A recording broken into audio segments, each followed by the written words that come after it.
دل کی تاریکی میں نور دین سے ہو روشنی، کامیاب و کامراں ہو ہر بشر کی زندگی، وحی حق کا نور بھر کے اپنے قلب و ذہن میں، آدمیت پائے فوز دنیاوی و اخروی۔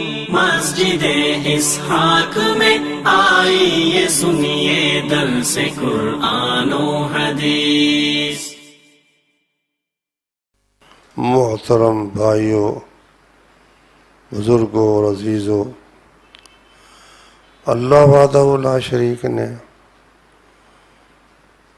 انسان کو پیدا کیا، اس کی ہر ضرورت کا بندوبست فرمایا، اس کی ہدایت کے لیے آسمان سے وحی کے ذریعے کتابیں نازل فرمائیں اور انبیاء کو مبعوث فرمایا،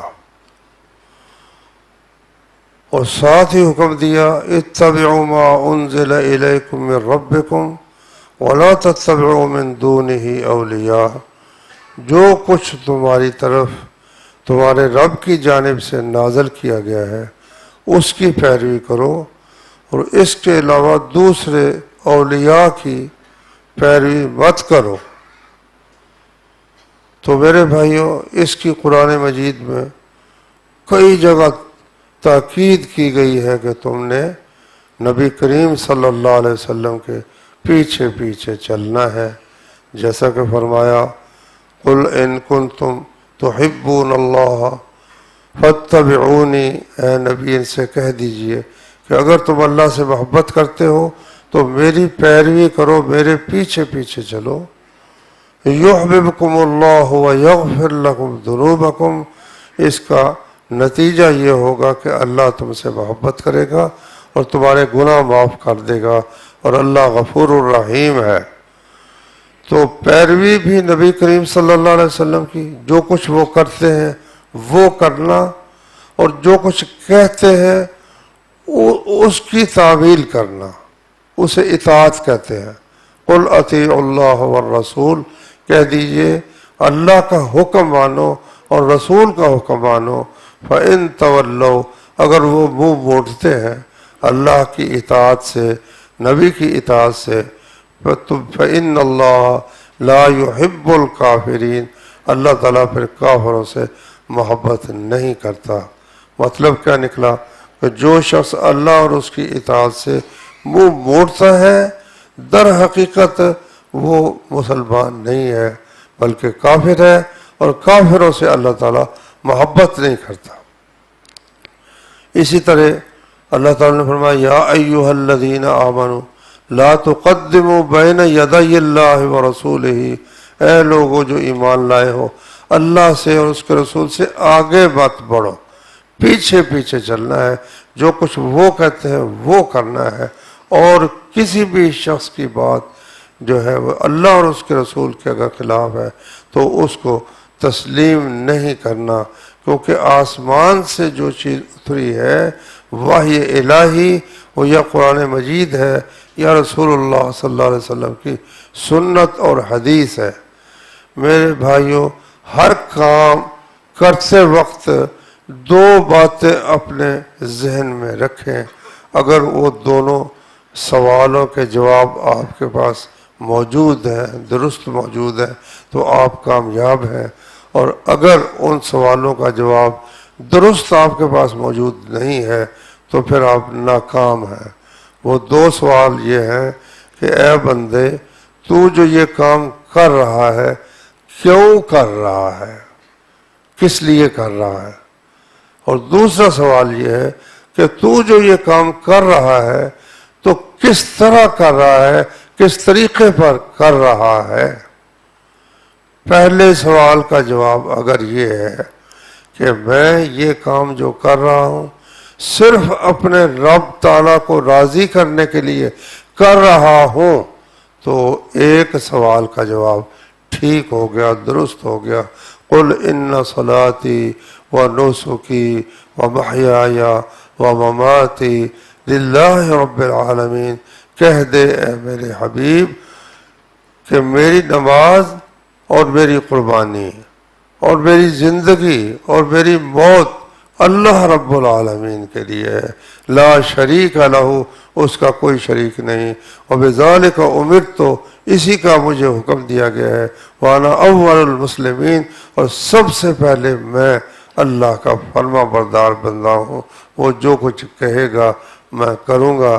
تو یہ ہے بھائی، اپنے ہر عمل کے وقت دیکھ لو کہ اس میں کسی دوسرے کی کوئی آمیزش یا ملاوٹ تو نہیں، کسی اور کو دکھانے کے لیے، کسی اور کو خوش کرنے کے لیے بندہ عبادت کرے، نہیں، اس کا ہر عمل صرف اور صرف اللہ کے لیے ہونا چاہیے، اور قیامت کے دن قبول بھی وہی ہوگا جو صرف اللہ تعالیٰ کے لیے ہو۔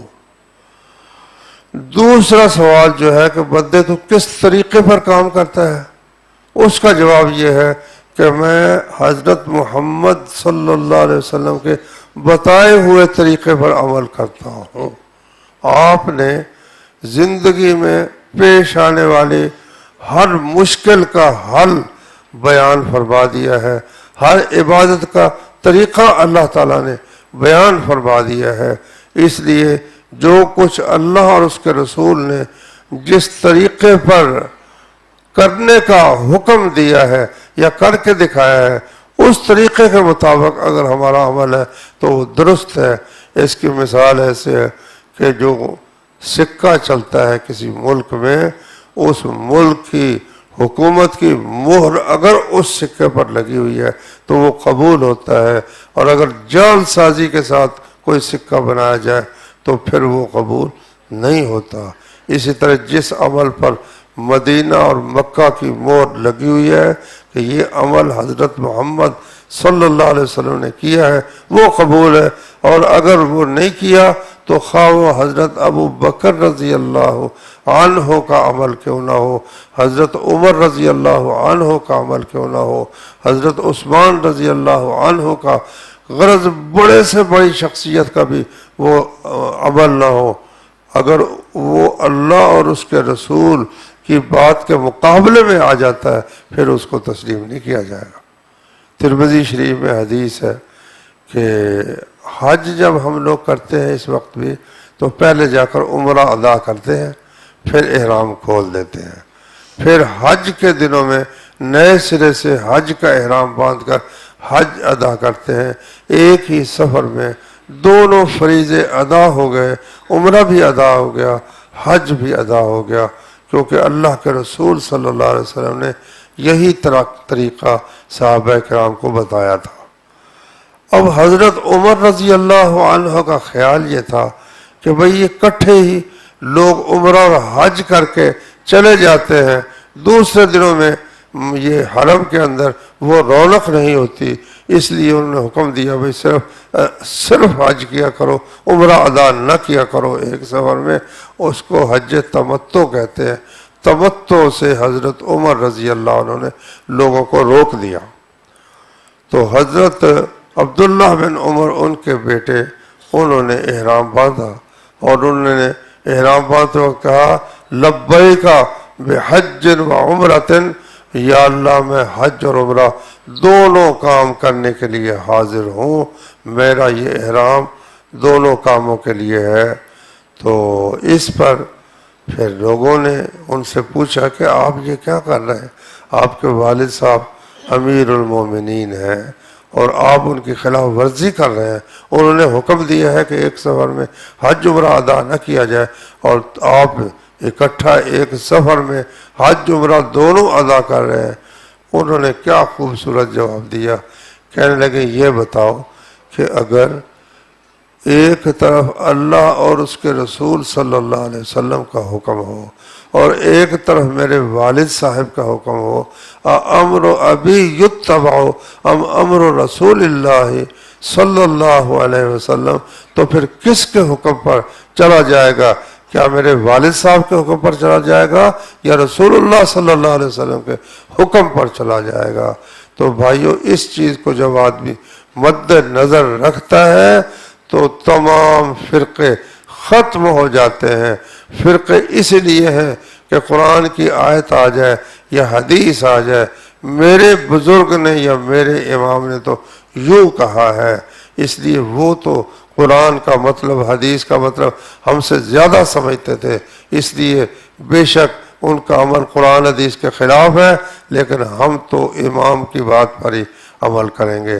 میرے بھائیوں، یہ گمراہی ہے، بہت بڑی گمراہی ہے کہ جب سورج طلوع ہو جائے اس کے بعد کوئی چراغ جلا کے بیٹھ جانا کہ جی میں روشنی حاصل کر رہا ہوں۔ چراغ بیچارے کی بساط کیا ہے، اس کی حیثیت کیا ہے کہ سورج طلوع ہونے کے بعد پھر اس کو جلا کر آدمی بیٹھ جائے؟ یہ تو عقل سے جو خالی شخص ہے وہی یہ کام کرے گا۔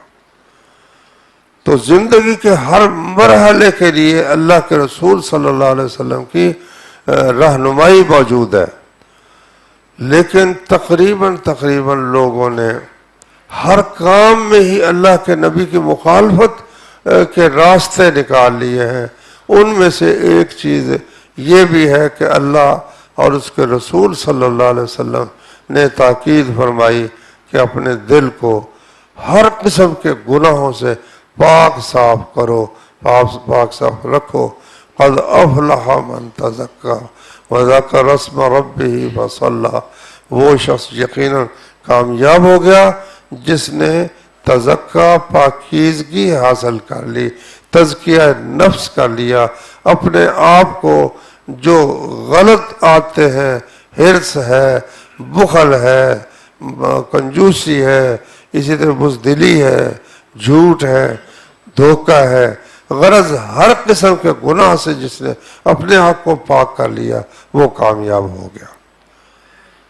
اچھا، اب کچھ لوگوں نے اس کے لیے اللہ نے طریقہ کیا بیان کیا؟ وَذَكَرَ اسْمَ رَبِّهِ فَصَلَّى، رب تعالیٰ کا ذکر کیا، نمازیں پڑھیں۔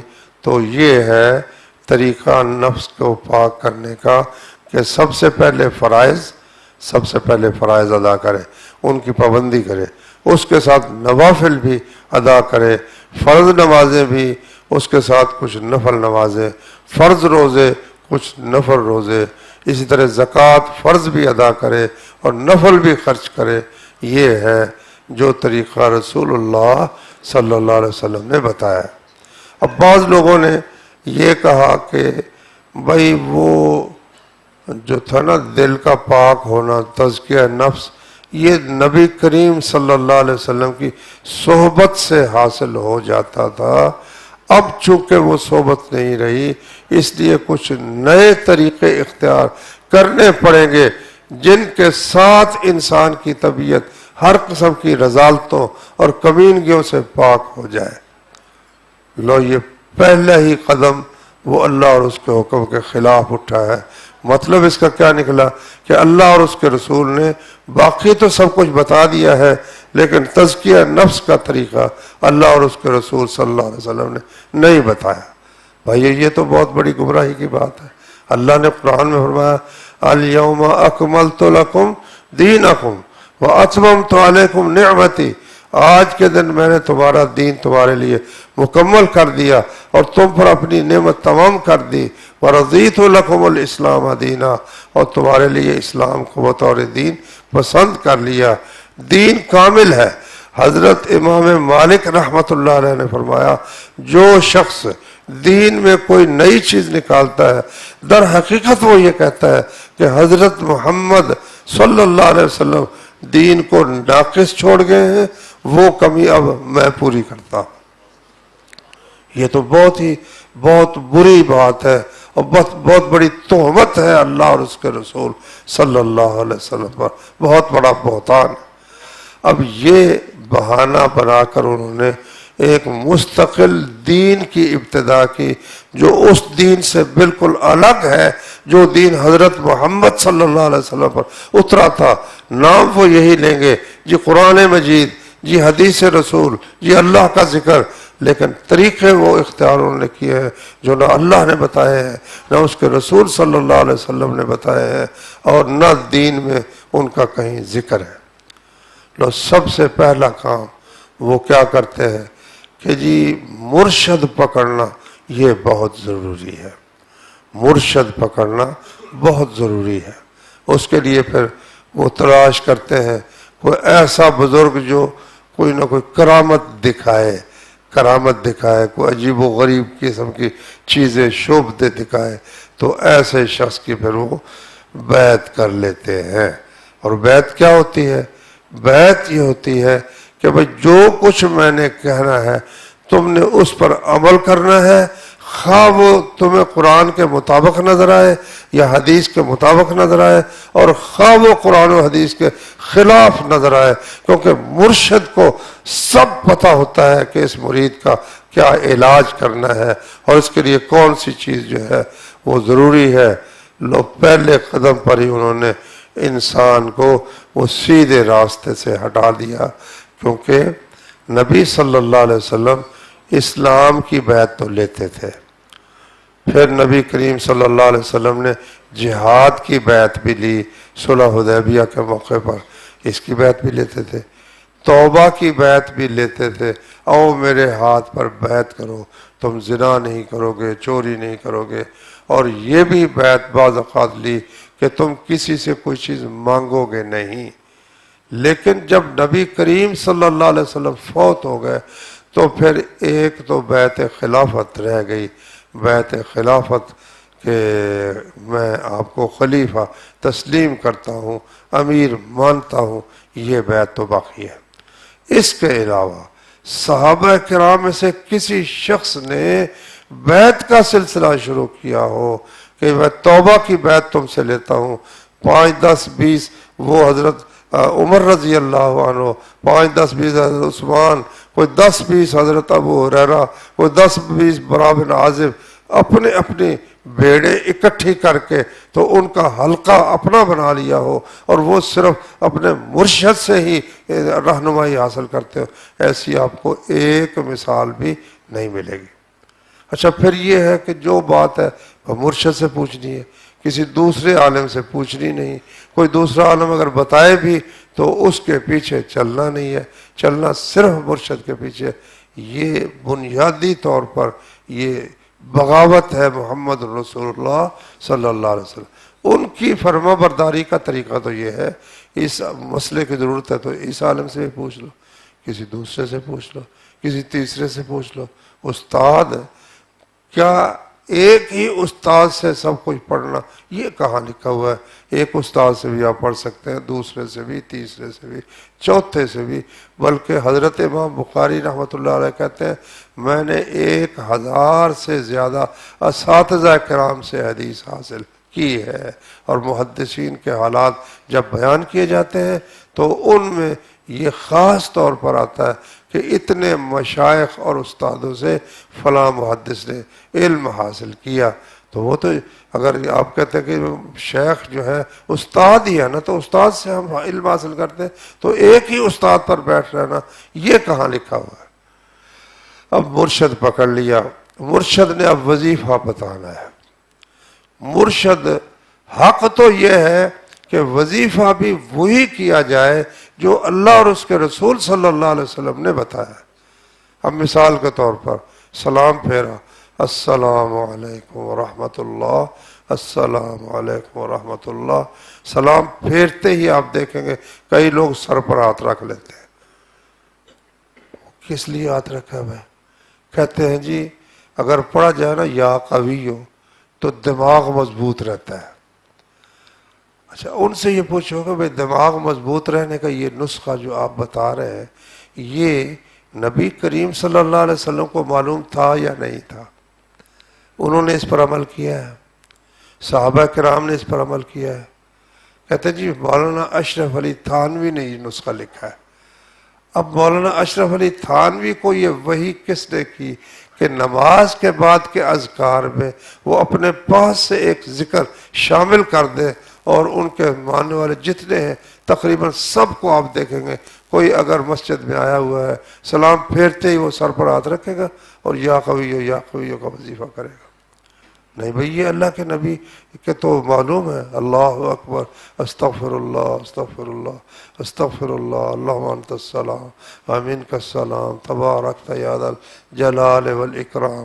صبح کے اذکار ہیں، شام کے اذکار ہیں، ہر وقت کا اس کے مناسبت کے ساتھ ذکر ہے. سوتے وقت اللہم بسمک اموت و احیا، یا اللہ تیرے نام کے ساتھ میں سوتا نہیں، فوت ہوتا ہوں، مرتا ہوں، تیرے نام کے ساتھ میں زندہ ہوں گا. صبح اٹھے تو کیا کہا؟ الحمدللہ الذی احیانا بعدما اماتنا والیہ النشور. سب تعریف اس اللہ کی ہے جس نے موت کے بعد ہمیں دوبارہ زندگی بخشی اور اسی کی طرف قیامت کے دن اٹھ کر جانا ہے. قضائے حاجت کے لیے گئے تو کیا کیا؟ اللہم انی اعوذ بک من الخبث والخبائث، یا اللہ خبیث جنوں اور خبیث جنونیوں سے تیری پناہ مانگتا ہوں. قضائے حاجت سے فارغ ہوئے تو کیا کہا؟ غفرانک، پروردگارا اتنی بڑی تیری نعمتیں کہ قسم قسم کے کھانے تو نے کھانے کے لیے دیے، پھر وہ پیٹ میں ہضم ہوئے، جسم کا جز بنے، اس کے بعد جو زائد تھی وہ فضلے کی صورت میں تو نے نکالنے کی توفیق تھی. اگر کھانے کو نہ ملتا میرا وجود پھر بھی ختم تھا، اگر وہ جو پیٹ میں ہے زائد وہیں رہ جاتا پھر بھی میرا کام تمام تھا. تیرا کتنا بڑا احسان ہے، میں تیرا شکریہ کر سکتا نہیں، اس لیے تو مجھے بخش دے. کھانے کے بعد غفران کا بخش دے کا کیا تعلق ہے؟ کیا گناہ کیا ہے؟ گناہ یہ ہے کہ اللہ کی نعمتوں کا ہم شکر ادا نہیں کر سکتے. پھر گھر سے نکلے بسم اللہ توکلت علی اللہ ولا حول ولا قوت الا باللہ العلی العظیم. حتیٰ کہ غفلت کا جو سب سے بڑا وقت ہے بیوی کے پاس جانے کا وقت، اس وقت بھی دعا سکھائی کہ اللہ بسم اللہ، اللہ کے نام کے ساتھ میں یہ کام بھی اس پیدا کرنے والے کے نام کے ساتھ کر رہا ہوں. بسم اللہ اللہم جنبنا الشیطان وجنب الشیطان ما رزقتنا. غرض ہر موقع کی دعائیں رسول اللہ صلی اللہ علیہ وسلم نے بتائی ہیں اور ہر حال میں آدمی ذکر کرتا رہتا ہے جس کو اللہ تعالیٰ توفیق عطا فرمائے. اب انہوں نے کیا کہا؟ دو ذکر ہیں جو تم نے کرنے ہیں، ایک ہے اسم ذات اور ایک ہے نفی اثبات. اسم ذات کیا ہے؟ وہ کہتے ہیں اللہ، اور اس کا پھر خاص طریقہ ہے کہ اس طرح کہنا ہے جس طرح کنویں میں کوئی اینٹ پھینکی جائے تو آواز نکلتی ہے اللہ. یہ تم نے وظیفہ کرنا ہے. اب 24 گھنٹے اس طرح کرنا ہے کہ ایک سانس اندر جاتے وقت بھی لفظ اللہ نکلے اور باہر نکلتے وقت بھی لفظ اللہ نکلے. اور اس کے اگلی ساتھ اس کے جو ضروری شرط یہ ہے کہ تم نے اپنے مرشد کی شکل آنکھوں کے سامنے رکھنی ہے اور اتنی مشق کرنی ہے کہ وہ صورت جو مرشد کی ہے وہ اگر تم آنکھیں بند کرو تو تب بھی سامنے ہو اور آنکھیں کھولو تو تب بھی ہر طرف تمہیں مرشد کی شکل نظر آئے. اب غور کرو، یہ دو کام اکٹھے ہو گئے. ایک تو وظیفہ ہے لفظ اللہ کا، وہ کہا ہے نا، بلے بہو نے بھی کہا ہے الف اللہ چمبے دی بوٹی مرشد من میرے وچ لائی ہو، نفی اس بات دا پانی ملیا ہر جگہ ہر جائی ہو، اندر بوٹی مشک مچایا جہاں پھلن پر آئی ہو، جیوے مرشد کامل باہو جس اے بوٹی لائی ہو. یہ سارے جتنے بزرگ تھے، یہ باہو اور بلے شاہ اور فلانا ان کے مرشد ان کو لفظ اللہ پڑھنے کے لیے دیتے تھے اور ساتھ یعنی وہ اپنی صورت کا نقش پکانے کی تعلیم دیتے تھے. اچھا آپ کہیں گے بھئی یہ کوئی پرانے لوگوں کی بات ہے. نہیں، اب بھی اس حلقے کا سارے جتنے حضرات ہیں صوفی حضرات، ان کا یہی عمل ہے. دیوبندی حضرات نسبتاً توحید کے قریب سمجھے جاتے ہیں. ان میں مولانا امداد اللہ مکی ایک بزرگ گزرے ہیں، تو امداد اللہ مکی کے شاگرد تھے مولانا رشید احمد گنگوہی، مولانا اشرف علی تھانوی، انہوں نے تصوف پر کتابیں بھی لکھی، التکشف فی مہمات التصوف، اور اسی طرح مولانا قاسم نانوتوی، یہ سارا جو دارالعلوم دیوبند کے لوگ ہیں یہ سب مولانا امداد اللہ مکی کے شاگرد تھے۔ اور مولانا امداد اللہ مکی وحدت الوجود کے قائل تھے۔ وحدت الوجود کا مطلب یہ ہے کہ ہر چیز ہے ہی اللہ تعالیٰ، تو وہ یہ بھی ایک مراقبہ کرواتے ہیں کہ ہم ہیں ہی نہیں، دنیا میں سب اللہ ہی اللہ ہے، اللہ تعالیٰ ہی ہے۔ اچھا، تو مولانا اشرف علی تھانوی نے ایک کتاب لکھی ہے، اس کا نام ہے ارواح ثلاثہ۔ اس میں وہ لکھتے ہیں کہ مولانا رشید احمد گنگوہی کے حالات میں وہ لکھتے ہیں کہ ایک دن حضرت کو جوش ہوا تو کہنے لگے کہو تو کہہ دوں۔ لوگوں نے کہا جی فرمائیے۔ پھر کہو تو کہہ دوں۔ کہا ہاں جی فرمائیے۔ پھر کہا کہو تو کہہ دوں۔ ہاں جی فرمائیے۔ فرمانے لگے کامل 3 سال تک حضرت امداد کا چہرہ میری آنکھوں کے سامنے رہا اور میں نے ان سے پوچھے بغیر کوئی کام نہیں کیا۔ اس سے کیا معلوم ہوا؟ دن رات 24 گھنٹوں میں ہر وقت وہ مرشد کا نقش پکاتے رہے اور ان سے پوچھ کر ہر کام کرتے رہے۔ کیا مطلب نکلا؟ کہ وہ حضرت امداد اللہ ان کے پاس تھے؟ پاس تو وہ نہیں تھے، وہ تو جہاں ہوتے تھے۔ ان کا تصور ان کے پاس تھا اور اس تصور سے، اس نقش سے پوچھتے تھے، جو کچھ وہ کہہ دیتا اس پر عمل کرتے تھے۔ اب آپ دیکھیں، ایک طرف اللہ کے نبی صلی اللہ علیہ وسلم ہر موقع کے لیے اس کے مناسب دعا اور ذکر بتاتے ہیں، اور ایک یہ ہے کہ 24 گھنٹے کے لیے جاگتے ہوئے سوتے ہوئے لفظ اللہ اللہ اللہ اللہ اللہ اللہ بڑے عجیب طریقے سے پڑھتے ہیں، اور بعض اوقات ہو کہتے ہیں۔ ہو کا معنی نا وہ ہو کرتے ہیں۔ دیکھ لو بھئی، پھر کہتے ہیں جی ہم سنت کے مطابق چلتے ہیں۔ کیا نبی کریم صلی اللہ علیہ وسلم نے کسی بھی شخص کو لفظ اللہ کا اس طریقے سے عمل بتایا ہے؟ نہیں، بامانہ کلمات ہے۔ پڑھو سبحان اللہ و بحمدہ، سبحان اللہ العظیم، سبحان اللہ والحمد للہ ولا الہ الا اللہ واللہ اکبر ولا حول ولا قوت الا باللہ۔ اور جب نماز پڑھی تو یہ تصور کرنے کی بجائے کہ میرا رب مجھے دیکھ رہا ہے، وہ تصور کیا ہے کہ میں اپنے مرشد کو دیکھ رہا ہوں۔ ادھر لفظ اللہ اللہ نہیں کر رہا ہے، اور ساتھ ہی اس کے وہ اللہ کون ہے، کس کو نگاہوں کے سامنے رکھا ہوا ہے؟ نگاہوں کے سامنے مرشد صاحب کو رکھا ہوا ہے۔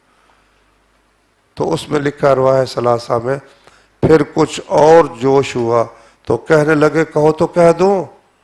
عرض کیا جی فرمائیے۔ فرمایا پھر اتنے سال تک نبی کریم صلی اللہ علیہ وسلم کا چہرہ میری آنکھوں کے سامنے رہا اور میں نے ان سے پوچھے بغیر کچھ نہیں کیا۔ کیا سمجھے ہو؟ اللہ کے نبی کو کسی شخص نے دیکھا ہے؟ اچھا، اب ہر وقت وہ جو نبی کا چہرہ آنکھوں کے سامنے، وہ کس چہرے کو نبی کا چہرہ سمجھ کر سامنے رکھے ہوئے؟ وہی جو 3 سال مرشد کا پکایا تھا نا، اب وہی فنا فی الرسول ہو گیا۔ پہلے فنا فی الشیخ تھا، اب فنا فی الرسول ہو گیا۔ اور سمجھ کیا رہا ہے کہ میں ان سے پوچھ کر کام کر رہا ہوں، رسول اللہ صلی اللہ علیہ وسلم سے۔ اب لاکھ اس کو حدیث دکھاؤ، لاکھ اس کو قرآن کی آیت دکھاؤ، وہ کہے گا میری تو ڈائریکٹ نبی سے ملاقات ہے، میں تو خود ان سے پوچھ کے کام کرتا ہوں۔ یہ جو ہے نا رب کی دھرتی، رب کا نظام، ان کی ایک کتاب ہے دلائل السلوک، اس میں وہ لکھتے ہیں ہم کسی کو وظیفہ نہیں بتاتے، بیعت نہیں کرتے، 6 مہینے کے لیے ہم اس کو کچھ وظائف بتاتے ہیں، اس کے بعد جاگتے ہوئے اس کا ہاتھ پکڑ کر نبی کے ہاتھ میں دے دیتے ہیں، جاگتے ہوئے۔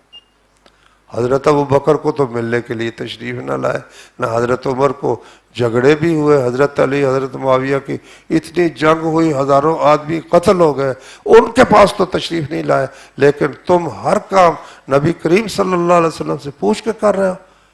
دھوکہ ہوا ہے بھائی تم سے، تم سے دھوکہ ہوا. تم جب اس راستے سے اکھڑ گئے جو حضرت محمد صلی اللہ علیہ وسلم کا راستہ تھا، پھر شیطان کی پوجا ہی ہے ان یتبعون الا الظن وما تهوى الانفس، یہ لوگ گمان کی پیروی کرتے ہیں اور صرف اپنی خواہش نفس، دل میں جو خواہش رکھی ہوئی ہے.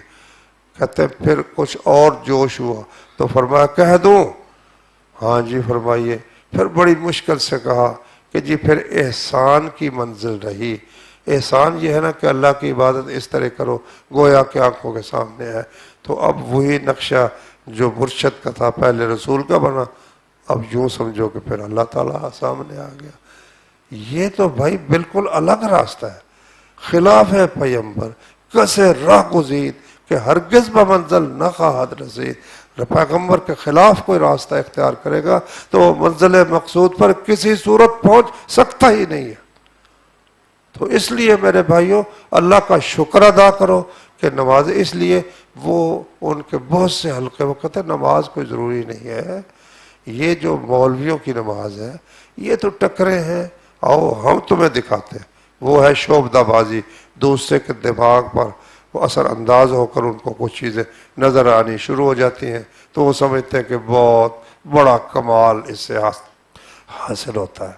تو اس لیے میری آپ بھائیوں کو تاکید ہے، یہیں سے بھاگ جائے گا شیطان اور اس کے چیلے، یہاں سے بھاگ جائیں گے. اس پر اصرار کر کے ڈٹ کر کہو کہ یہ عمل جو تو مجھے بتا رہا ہے کیا قرآن مجید میں موجود ہے؟ کیا نبی کریم صلی اللہ علیہ وسلم نے بتایا ہے؟ اگر قرآن میں نہیں ہے، نبی صلی اللہ علیہ وسلم نے بتایا نہیں ہے، تو اس کو کہو بھئی یہ تم ہی رکھو، ہمیں اس کی کوئی ضرورت نہیں ہے. ہم تو اس راستے پر چلیں گے جو قرآن میں آپ بتا دیں اور حدیث رسول سے دکھا دیں، پھر ہم وہ عمل خوش دلی سے ٹھنڈے دل کے ساتھ اطمینان کے ساتھ کریں گے. لیکن اگر تمہارے پاس اس کی کوئی سند نہیں ہے، کوئی دلیل نہیں ہے، تو وہ کفر کا اور بدعت کا راستہ تو ہو سکتا ہے، اسلام کا اور اتباع رسول کا راستہ نہیں ہو سکتا. اللہ تعالیٰ سمجھنے کی، عمل کرنے کی توفیق عطا فرمائے.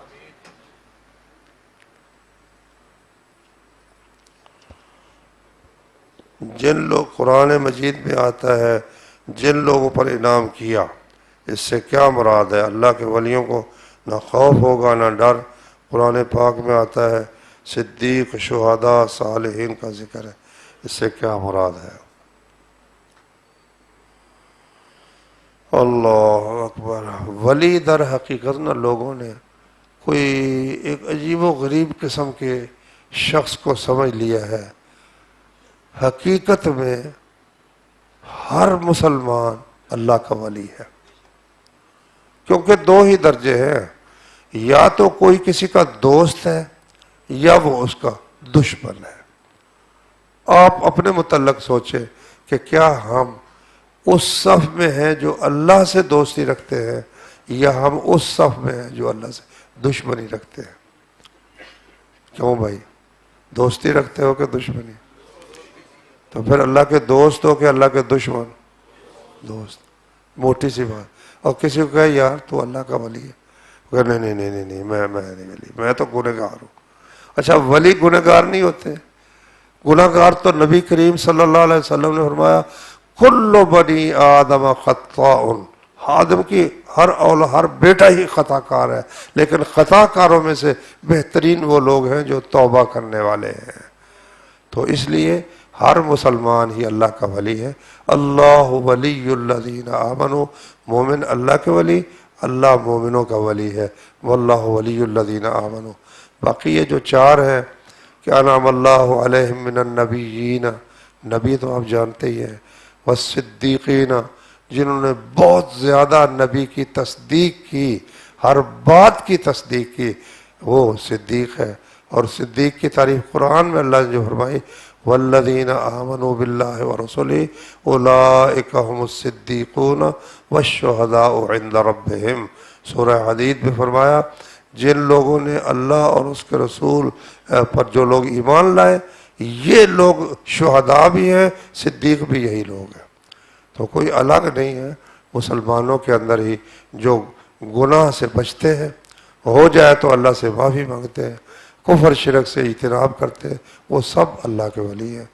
ایک شخص ہوا میں اڑتا ہوا نظر آتا ہے، پانی پر چلتا ہوا نظر آتا ہے، الٹی کلا بازی لگاتا ہے، لیکن اگر وہ اللہ اور اس کے رسول کے طریقے سے ہٹا ہوا ہے تو وہ شیطان کا ولی ہے، اللہ کا ولی کسی صورت میں نہیں ہو سکتا۔ اعتکاف میں بیٹھ کر کن کاموں سے پرہیز کرنا ضروری ہے؟ اعتکاف میں بیٹھ کر جن کاموں سے اعتکاف کے بغیر پرہیز کرنا ضروری ہے ان سب سے پرہیز کرنا بھی ضروری ہے۔ آگے پیچھے بھی گپے مارنا منع ہے تو اعتکاف میں بھی گپے مارنا، فضول باتیں کرنا منع ہے، جھوٹ بولنا آگے پیچھے بھی منع ہے تو اعتکاف میں بھی منع ہے۔ خصوصاً یہ ہے پابندی مسجد سے نکلنا منع ہے، بغیر کسی ضروری چیز کے کہ کھانا کھانے کے لیے کوئی انتظام نہیں تو جا کر کھا ہے، یا قضاء حاجت کے لیے انتظام نہیں تو وہ قضاء حاجت کر کے آ جائے۔ اگر وہ مسجد سے نکل گیا بغیر کسی وجہ کے تو اعتکاف اس کا باطل ہو گیا، ختم ہو گیا۔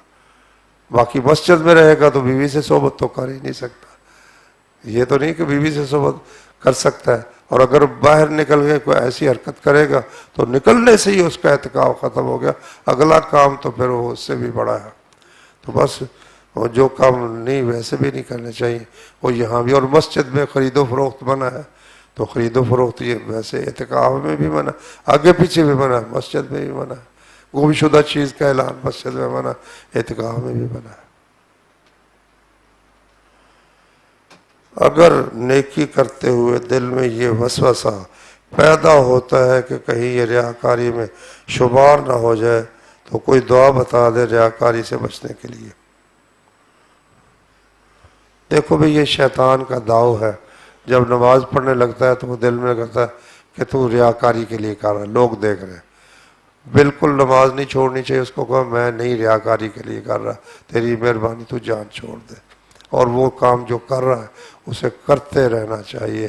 باقی اللہ سے دعا کرے اللہم طہر قلبی من النفاق والریاء، اردو میں بھی کر سکتا ہے اللہ تعالیٰ سے، یا اللہ مجھے ریا سے بچا، منافقت سے بچا۔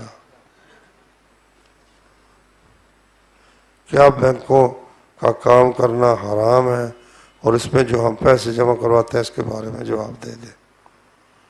حقیقت یہ ہے کہ صحیح مسلم میں حدیث ہے کہ رسول اللہ صلی اللہ علیہ وسلم نے سود دینے والے پر، سود لینے والے پر، سود لکھنے والے پر، سود کی شہادت دینے والے پر لعنت فرمائی، اور فرمایا یہ چاروں گناہ میں برابر ہیں۔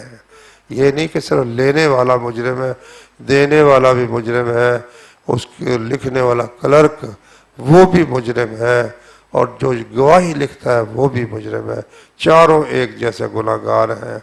تو بینکوں میں اپنی رقم رکھنا سود کے لیے وہ تو صاف ہی ظاہر ہے، سود کے بغیر بھی جو ہم رکھتے ہیں تو اس کی ایک صورت کی گنجائش ہے انشاءاللہ، وہ ہے اس کا جو لاکر ہوتا ہے، لاکر میں آپ اپنا رقم رکھتے ہیں، بینک کا اس کے ساتھ کوئی تعلق نہیں ہوتا، تو وہ کچھ اس کے پیسے لیتا ہے، پیسے وہ دے دے، تو لاکر والی صورت سہولت جو ہے اس کی گنجائش ہے۔ باقی جو کرنٹ اکاؤنٹ ہے اس میں بھی کچھ رقم وہ اپنے پاس ہر وقت رکھتے ہیں اور اس کو آگے سود پر چلاتے ہیں، اتنا کوئی حصہ تو ہمارا بھی اس گناہ میں شامل ہو جاتا ہے۔ لیکن ہر بندہ اپنے حالات کو دیکھ لے کہ وہ کیا، اگر اس کی مجبوری ہے تو الگ بات ہے، ورنہ رکھنے سے بھی اجتناب کرنا چاہیے۔ اور جس طرح ہر بندوبست کر رہے ہیں ہم لوگ، یہاں مسجد میں کتنا ماشاءاللہ انتظام ہے، اسی طرح کو 5-10 بھائی مل کر ایک مضبوط سا امانت خانہ بنا رہے ہیں، وہاں وہ پیسے اپنے رکھیں، تو اس کے لیے کوشش ہو بھی رہی ہے، علماء ماشاءاللہ کوشش کر رہے ہیں، کئی شہروں میں امانت خانے بنے ہوئے ہیں، لوگ اپنے جو زائد رقمیں رکھنی ہوتی ہیں وہاں رکھتے ہیں، سیکورٹی کا بھی وہاں بندوبست ہوتا ہے۔ تو یہ ایک صورت ہے ہم اپنے روپے کو تاکہ محفوظ رکھ سکیں۔ جو رشتہ دار منافقوں کی طرح ہوں اور آپ کو قتل کرنے کی ساز چل رہے ہیں، کیا ان سے قطع تعلق چھوڑنا ہوگا؟ نہیں بھائی، نبی کریم صلی اللہ علیہ وسلم نے فرمایا لیس الواصل بالمکافئ، صلہ رحمی کرنے والا وہ شخص نہیں ہے کہ جو اس سے اچھا سلوک کرے یہ اس سے اچھا سلوک کرے، فرمایا وصل کرنے والا، صلہ رحمی کرنے والا شخص وہ ہے کہ جب اس سے رشتہ توڑا جائے تو پھر اس کو جوڑے، تو یہ صلہ رحمی کرنے والا ہے۔ تو اللہ تعالیٰ نے فرمایا کہ ادفع باللتی ہی احسن، جو بہترین طریقہ ہے اس کے ساتھ ایسے لوگوں کا جواب دو۔ فَإِذَا الَّذِي بَيْنَكَ وَبَيْنَهُ عَدَاوَةٌ كَأَنَّهُ وَلِيٌّ حَمِيمٌ، تو نتیجہ یہ نکلے گا کہ تمہارے اور جس شخص کے درمیان دشمنی ہے اس طرح ہو جائے گا جیسے بڑا خالص دوست ہے، وہ دلی دوست تمہارا بن جائے گا۔ اور اگر وہ قتل کی سازش کرتا ہے تو تم اس کو ڈبونے کی سازش شروع کر دو، تو پھر تو کبھی ہو نہیں سکتا کہ تمہارا تعلق درست ہو جائے۔ انجیکشن لگوا سکتے ہیں روزے کی حالت میں، بھائی بچنا ہی چاہیے، بچنا ہی چاہیے۔ البتہ سعودی علماء کا فتویٰ یہ ہے کہ جو دوائی ٹیکہ ہے، مثلا غذائی نہیں ہے، گلوکوز کی بوتل اگر لگ رہی پھر تو ٹوٹ نہیں ہے، تھوڑا بہت 1 سی سی 2 سی سی جلد کے اندر لگ گیا تو اس سے روزہ وہ کہتے ہیں نہیں ٹوٹتا، لیکن سمجھ تو یہی آتی ہے کہ اس سے بھی پرہیز کرنا چاہیے۔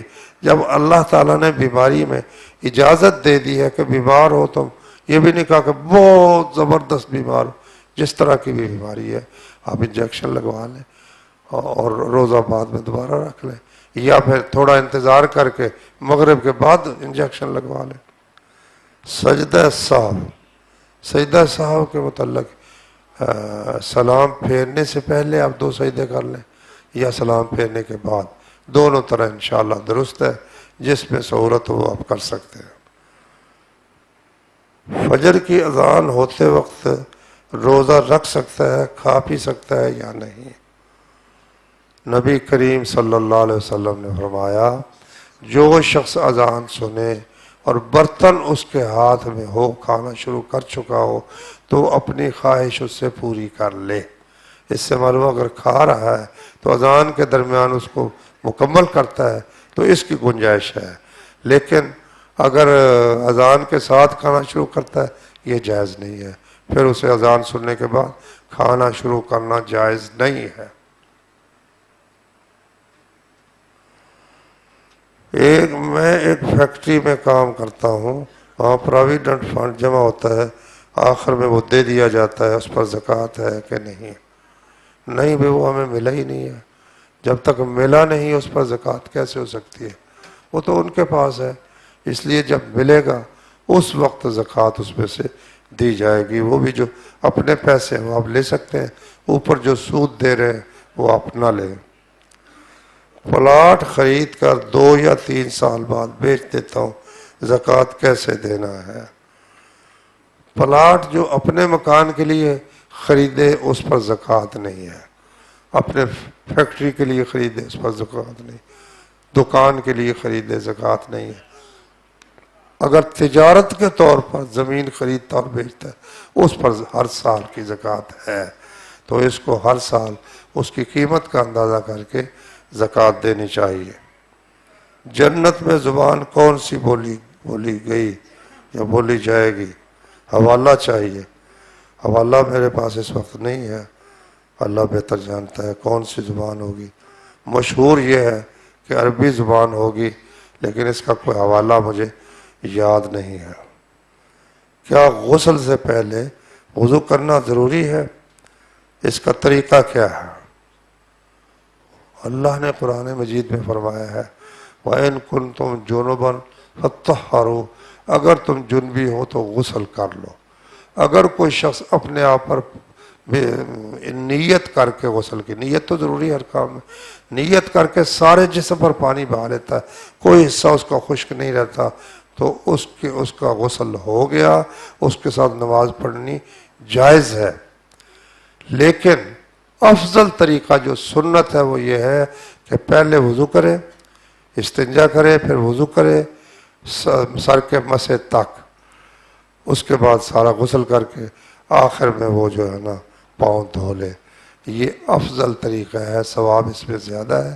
لیکن بعض اوقات حدیث میں آتا ہے کہ نبی صلی اللہ علیہ وسلم کے پاس ایک وفد آیا تو بات شروع ہو گئی کہ بھائی کس طرح غسل کرنا ہے، کسی نے کچھ بتایا، کسی نے کچھ۔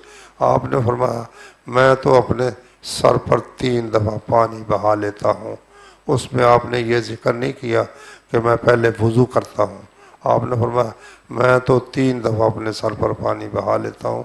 اس سے بھی یہ بات ثابت ہوتی ہے کہ پہلے اگر کوئی شخص وضو نہ کرے تو اس کا بھی غسل بالکل درست ہے اور اس میں کوئی شک کی بات نہیں ہے۔ کیا یہ وضو بعد میں نماز پڑھنے کے لیے کافی ہے یا دوبارہ وضو کرنا پڑے گا؟ وہی وضو، وہ جو غسل آپ نے کیا ہے، کیونکہ قرآن میں فرمایا اذا قمتم الی الصلاۃ، جب نماز کے لیے کھڑے ہو تو آگے بتایا وضو کرو، اور اگر جنبی ہو تو غسل کرو۔ اب نماز کے لیے کھڑا ہونا ہے، جنابت تھی تو غسل کر لیا، اب نماز پڑھو، اللہ تعالیٰ نے حکم دیا ہے۔ فوت شدگان کے لیے قربانی ہو سکتی ہے یا نہیں ہوگی؟ کھینچ کھونچ کر ہو سکتی ہے، باقی اللہ کے نبی صلی اللہ علیہ وسلم نے یا صحابہ کرام میں سے کسی صحابی نے صحیح سند کے ساتھ ثابت ہو کہ کسی فوت شدہ کے لیے قربانی کی ہے، کوئی ثابت نہیں ہے۔ ایک روایت جو ہے کہ حضرت علی رضی اللہ عنہ 2 چھترے کرتے تھے، پوچھا گیا تو انہوں نے بتایا کہ مجھے نبی صلی اللہ علیہ وسلم نے وصیت کی تھی کہ ان کی طرف سے ایک قربانی کروں۔ یہ حدیث سند اس کی صحیح نہیں ہے۔ عبداللہ بن مبارک رحمۃ اللہ علیہ نے ایک اس کی تدبیر بتائی ہے، وہ یہ کہ میت کی طرف سے صدقے پر اتفاق ہے، صدقہ کر سکتا ہے، تو اس لیے اس کی طرف سے کچھ جانور وہ قربان کر دے اور پھر خود نہ کھائے بلکہ وہ سارے کا سارا مسکینوں میں تقسیم کر دے۔ یہ صورت ایک گنجائش کی نکلتی ہے، ورنہ میت کی طرف سے قربانی کرنے کا کوئی پختہ ثبوت نہیں ہے۔ جان بچانے کے لیے کیا کلمہ کفر پڑھ سکتا ہے؟ ہاں بھائی، جان بچانے کے لیے، بلکہ بعض اوقات اگر ایذا تکلیف اتنی شدید ہو جاتی ہے کہ بندے کے بس کی بات نہیں رہتی تو پھر بھی وہ کلمہ کفر کہہ سکتا ہے، جبکہ دل کے اندر ایمان مضبوطی کے ساتھ موجود ہو۔ رکوع کے بعد ہاتھ باندھنے کی کوئی دلیل قرآن و سنت میں موجود ہے یا نہیں؟ وہ ہمیں تو کوئی ملی نہیں، اس لیے ہم تو نہیں باندھتے۔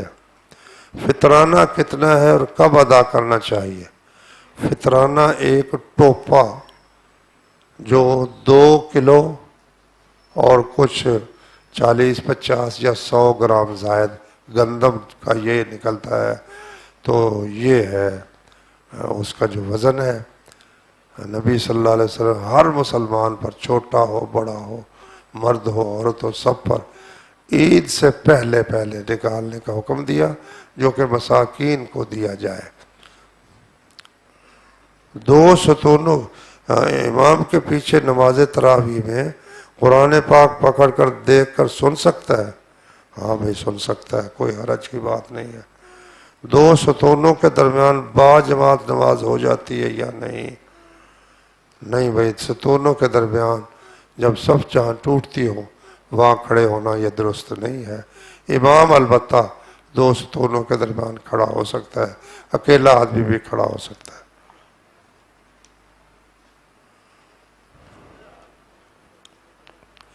گروی مکان کا کیا حکم ہے؟ گروی کا مطلب یہ ہوتا ہے کہ آپ نے جسے ادھار دیا ہے وہ آپ کی رقم ہضم نہ کر جائے، واپس نہ کرے تو کیا کرو گے؟ اس کی کوئی چیز بطور ضمانت اپنے پاس رکھ لو کہ اگر تم نے پیسے نہ دیے تو میں تمہاری یہ چیز بیچ کر اپنے پیسے پورے کر لوں گا۔ اس کو گروی کہتے ہیں۔ تو اس میں 2 چیزوں کی نبی صلی اللہ علیہ وسلم نے اجازت دی ہے، ایک دودھ پینے والا دودھ والا جانور، ایک گھوڑا یا گدھا یا اونٹ جو سواری جس پر کی جاتی ہے، فرمایا چونکہ اس کو چارہ ڈالا جاتا ہے. مثلا میں نے کسی شخص کو 1,00,000 روپیہ قرض دیا، وہ اپنی بھینس میرے پاس چھوڑ گیا، اب میں اس کو پٹھے ڈالتا ہوں تو اس کا دودھ بھی پی سکتا ہوں، اور گھوڑا ہے تو اس کو پٹھے ڈالتا ہوں، اس پر سواری کر سکتا ہوں. اس کے علاوہ اور اگر کوئی گروی رکھتا ہے تو وہ بطور ضمانت ہے، لیکن اس سے اگر فائدہ آپ اٹھاتے ہیں تو پھر اس کا مارکیٹ میں جو قیمت ہے وہ اس ادھار میں سے آپ کو کاٹنی پڑے گی. مثلا مکان آپ نے گروی رکھا، کرایہ اس کا ماہانہ 20,000 کرایہ والا مکان ہے، اور آپ جناب اس میں رہ رہے ہیں، تو یہ 20,000 آپ سود کھا رہے ہیں، حرام کھا رہے ہیں. آپ کو چاہیے اگر خود رکھے رہیں تو ماہانہ 20,000 کاٹیں، یا اگر آپ نے کرایہ پر چڑھایا ہے تو اتنا کرایہ جو ہے وہ اس پہ سے وضع کرتے جائیں، پھر ٹھیک ہے، ورنہ یہ حرام ہے اور سود ہے. بعض لوگ قربانی کے جانور کو وضو کراتے ہیں. بھائی ہم تو قربانی کے جانور کو غسل کرواتے ہیں، وضو تو کوئی نہیں کرواتے، غسل تو کرواتے ہیں، لیکن وضو والی بات جو ہے نا یہ یہاں نہیں چلتی.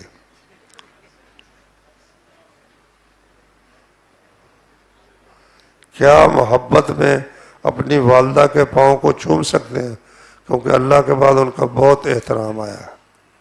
بھائی یہ پاؤں وغیرہ چومنے سے بچنا ہی چاہیے.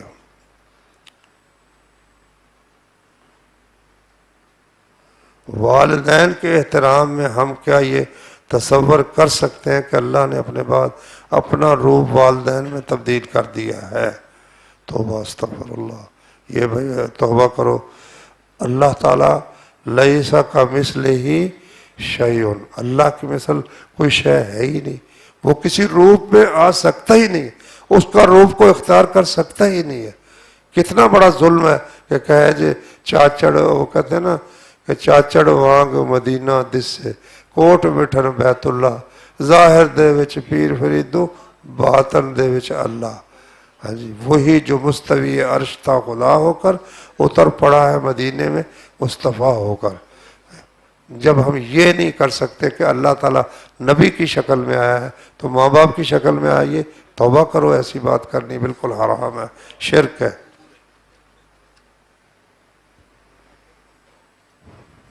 شرک اور بدعت میں فرق بتایا. شرک اور بدعت کرنے والے کے پیچھے جماعت کرائے تو اس کے پیچھے نماز ہو جاتی ہے. شرک تو یہ ہے نا کہ اللہ تعالیٰ کی ذات یا اس کی صفات میں کسی اور کو شریک کرے.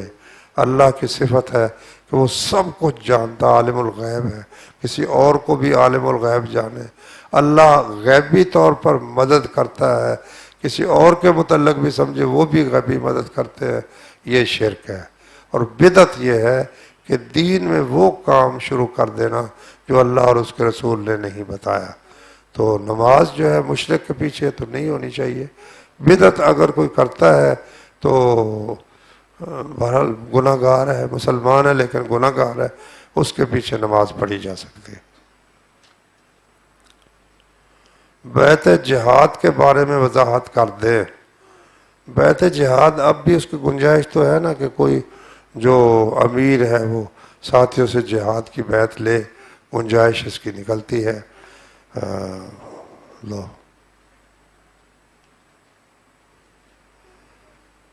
کسی کے مال پر ناجائز قبضہ کرنا جائز ہے، اس کو پتہ بھی ہو اس کی کیا سزا ہے.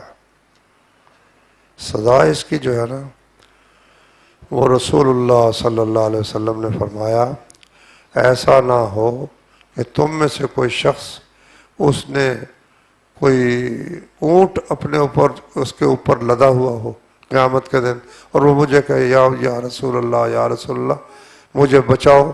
اس نے وہ خیانت کر کے کسی کا چھینا ہو یا چوری کیا ہو. میں نے کہہ دینا ہے میں نے تمہیں پہلے بتا دیا تھا، اب میں تمہارے لیے کیا کروں. اسی طرح کسی کے اوپر کپڑے لدے ہوئے ہوں یا کسی کے اوپر کوئی سونا چاندی لدا ہوا ہو تو اسی طرح فرمایا کہ وہ جو سونا چاندی خزانہ کر کے رکھتے ہیں اللہ کا حق ادا نہیں کرتے، وہ سونا چاندی گرم کر کے تپا کر ان کو داغ دیے جائیں گے. تو زمین اگر کسی نے قبضہ کیا ہوا تو زمین اس کے اوپر ساتوں زمینیں لا دی جائیں گی. تو یہ بہت بڑی مشکل بننے والی بات ہے. چلو، اگر والدہ اولاد کا سارا مال لینا چاہتی ہے، بیٹے کو بے دخل کرنا چاہتی ہے، جبکہ والدہ کے پاس اس مال کو سنبھالنے کی اہلیت بھی نہیں اور والدہ بے مریض ہے اور بد دعا کی دھمکی بھی دیتی ہے، تو اب کیا کریں؟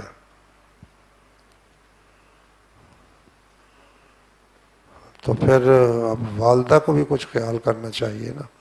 بس قرآن میں یہ فرمایا ہے کہ اگر تمہارے پاس بڑھاپے کو دونوں ماں باپ پہنچ جائیں یا ان میں سے ایک، ان کو اف بھی نہ کہے اور نہ ان کو جھڑکنا، بد زبانی کرنا، اف کہنا، یہ جو ہے نا یہ جائز نہیں.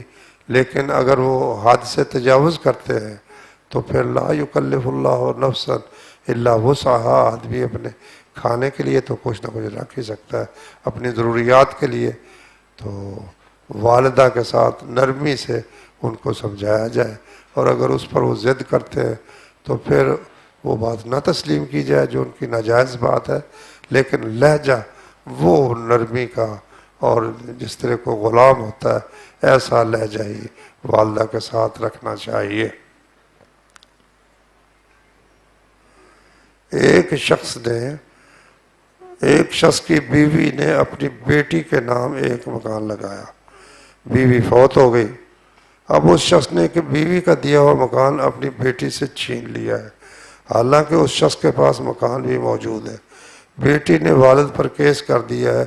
کیا بیٹی کا شرعی لحاظ سے یہ عمل درست ہے یا نہیں؟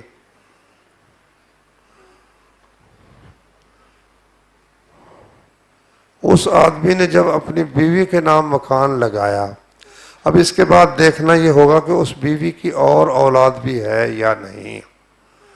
اگر اس کی اور اولاد نہیں ہے تو پھر بیوی نے بیٹی کے نام جو مکان لگایا ہے اس سے لینا جائز نہیں ہے، اس سے لینا جائز نہیں ہے. تو وہ بیٹی کہہ سکتی ہے کہ میری والدہ نے مجھے دیا ہے، میرا حق ہے. لیکن اگر اس کی اور اولاد بھی اس فوت ہونے والی بیوی کی تھی تو اس پر لازم تھا کہ ساری اولاد کو برابر دیتی. اگر اس نے ایک ہی بیٹی کو دیا ہے تو یہ غلط ہے. اس پر لازم ہے اس بیٹی پر کہ وہ دوسرے بہن بھائیوں کو بھی برابر، اس میں لڑکی لڑکے کو برابر حصہ دینا پڑے گا، سب کو برابر حصہ دے. اور اگر اس صورت میں پھر والد کوئی دخل دے سکتا ہے، بیٹی کو سمجھائے کہ بیٹی یہ دوسرے تیرے بہن بھائیوں کا بھی حق ہے، ان کو بھی دینا چاہیے. اور اگر اکیلی ہے تو پھر وہ اکیلی لے سکتی ہے. میرے نانا جی 2 بھائی اور 1 بہن تھی. انگریز دور میں بہن کو حصہ نہیں دیا گیا، وراثت دونوں بھائیوں میں تقسیم ہوئی. اب اس جائیداد سے میری والدہ کو بھی حصہ ملا ہے.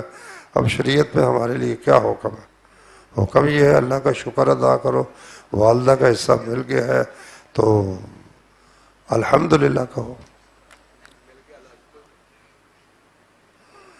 میرے پیارے دادا جان نے اپنی پراپرٹی جائیداد اپنے 4 بیٹوں کے نام زندگی میں ہی کر دی تھی، لیکن اپنی 5 بیٹیوں کی شادی کر کے ان کے نام کچھ بھی نہیں کیا. اب دادا جان فوت ہو گئے، اب بیٹے مکمل مالک بنے ہوئے، بیٹیاں رو رہی ہیں.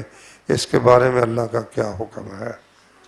اللہ کا حکم تو یہی ہے کہ اگر بیٹے چاہتے ہیں کہ ان کا باپ آگ میں نہ جلے تو پھر بیٹیوں کو ان کا حصہ جو ہے، بیٹی کا 1 حصہ، بیٹے کے 2 حصے، اس طرح سے وہ اسے تقسیم کرے.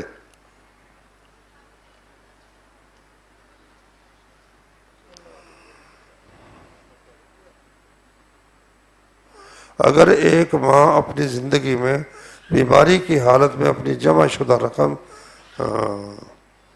اپنے بیٹے کو دے کہ اگر اس کی زندگی نے وفا نہ کرے تو وہ اس جمع شدہ رقم کی قربانی کرے. 3 حصے تک وصیت ہو سکتی ہے. اگر وہ قربانی جو اس نے پیسے رکھے ہیں وہ 30 حصے تک یا اس سے کم ہیں تو بیٹے کو وہ قربانی کرنی چاہیے، اور پھر خود غصے سے نہ کھائے بلکہ وہ میت کے لیے صدقہ کر دے.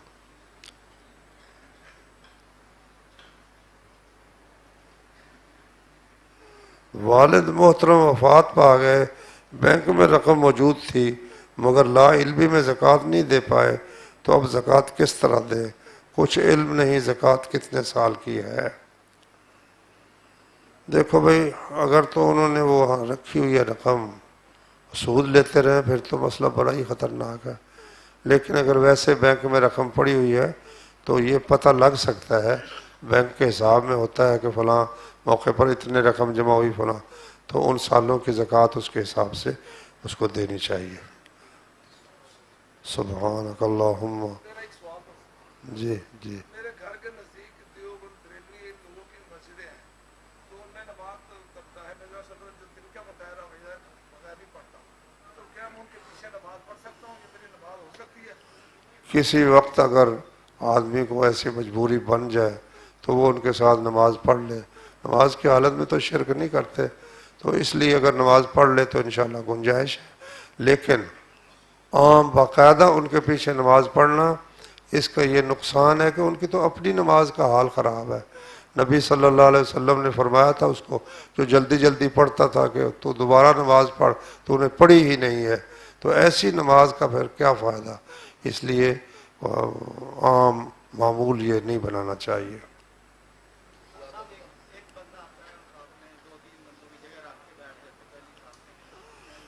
مکہ میں میں نے سنا ہے امام صاحب سے کہ بھائی جو لوگ رومال رکھ کر جگہ اپنی بنا لیتے ہیں، اپنے خیال میں وہ پہلی صف کا ثواب حاصل کرنا چاہتے ہیں، لیکن در حقیقت وہ گناہ حاصل کر رہے ہیں، کیونکہ جب آئے نہیں تو رومال قبضہ کر لے۔ یہ قبضہ گروپ لوگوں کا طریقہ ہے کہ وہ جہاں قبرستان میں بھی قبضہ کیا ہوا ہے، چار دیواری بنا کر صفوں پر بھی قبضہ کیا ہوا ہے، یہ ٹھیک نہیں ہے، ثواب کی بجائے اس سے گناہ ہوتا ہے۔